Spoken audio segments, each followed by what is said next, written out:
Hi guys, welcome to JazzedTutorials. This week I'll be showing you how to create a cool and awesome logo. Yeah, buddy. Alright, so this is going to be a logo that you could probably use for maybe Facebook, profile picture, if you have a business, something really cool, maybe a website, or you could really alter it and make it, a cool little Facebook cover photo or something like that.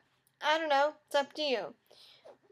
So, to start things off, I opened a lovely texture, which I'll provide for you in the description below. It's a water texture because basically our tutorial is going to be based around a underwater logo effect. So make sure you, oh, and also beforehand, make sure you have a black background. Black is going to also be very key in this tutorial. So, yep, open the image, and then after you've done your opening of your texture, go ahead and add a new adjustment layer of hue and saturation. Now, I turned it down to -71, and I left the hue and lightness at 0. Now, you're probably thinking, well, couldn't I just turn it black and white? Yeah, you could have, but you don't want to have it completely black and white. You want to only have it somewhat, because you can kind of see a little bit of the blue still, but not too much of it. Okay, so then after that, add another adjustment layer, and this one you're going to make levels, and you want to turn the levels down to 0.50, but leave it 0 on the left and 255 on the right. You're going to kind of make the water a bit black, but not really ish. And then we're going to add a brightness and contrast above that adjustment layer because I want to I don't want to have too much contrast on that layer. So we're going to make that a little less and add -35 for your contrast. Leave your brightness at 0 because you don't need to have brighten. It's bright enough as it is. Alrighty, so we're at this point here. Now is where we're going to add our logo. You can type your text with any font you'd like. I'm just using Arial Black as a guide and just to show you, but by all means use whatever font you like. And make sure the color is white for your font. Alright, place it where you would like it to be placed, and then after you've placed it and got it where you want it, you're going to hide that layer. Now you're probably going to think, well, can't I just add the text and font after the next step? Yeah, you could, but I just think it's easier doing it this way. So I'm going to do it this way. But you are more than welcome to add your text after the next step. Alright, after that, you're going to go ahead and make a new layer above that. And this one we're going to change immediately to multiply. And then you're going to turn it to a black background. So Control backspace or Alt backspace, whichever, make sure it's black. Alright, then after that, grab a really large brush, a white brush, soft round brush. I'm using a round 500 px brush because that's going to suit this tutorial really well. So make sure it's white. And you're going to make a few dots in the middle. 2, 3. Alright, now basically what I've done here is I've made a vignette. Now for those of you that don't know what a vignette is, it's basically when you take either a soft round brush or the gradient tool and you create a black sides, faded sides. You fade the sides out of your image with a black color. Sometimes you'll see that they use white as well. That I believe is actually something else. It's not really a vignette.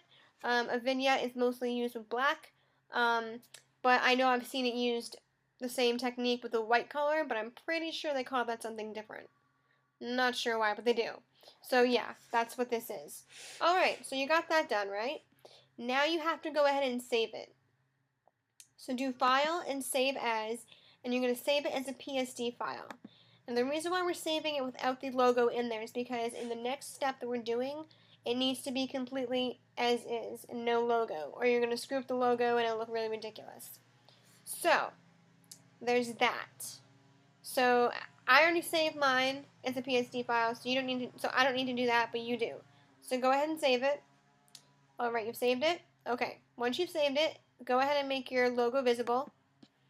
And then go up here to Filter and Distort, and you're going to click Displace. Now, I already have the settings we need in here. I have it as Tile and Wrap Around, and then 20 for the horizontal and 20 for the scale, vertical. Now, at this point, once you've done this, if you want to alter your settings, you're more than welcome to. I have no problem with that. But for me, I think 20 looks really good, so I'm going to use 20. And then it's going to tell you to where you want to choose your displacement map. and that's going to be what you just saved. So mine is here, and I'm going to click open, and I always do that. Make sure you have your text layer selected, not the actual other layer. So I'm going to go back and do that again. Sorry guys, I forgot I wasn't selecting that layer. So yeah, you got to rasterize that as well. Click OK, yes, and there we go. Alright, that's what you want to see. And as I just said, make sure your text layer is selected. Don't have layer 2 or your other layer selected. Make sure it's the text layer. And it will have to be rasterized, as you saw. Alright, so you're at this point here.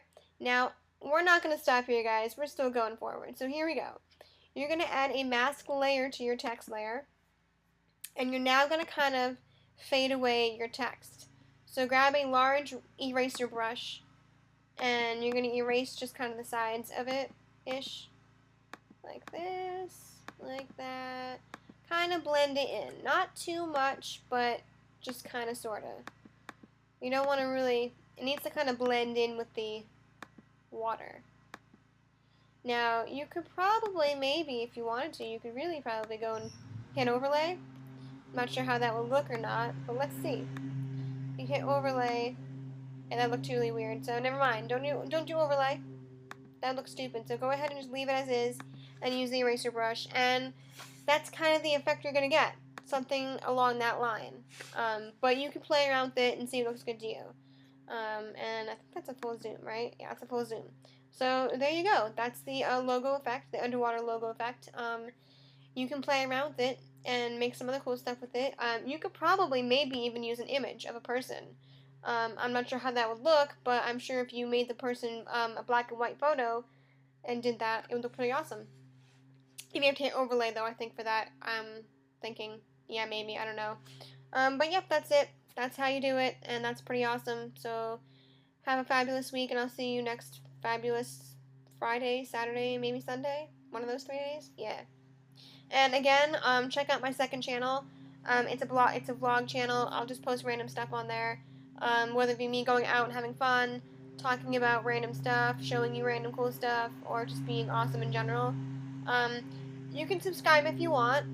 You don't really have to. I'm not pushing that channel. I'm more or less pushing this channel here. So always subscribe and comment on this channel. And wow, my neighbors are really loud right now, so I'm very sorry if you hear that in the background. Alright, I'm gonna go now before my video gets too long. And yeah, so bye!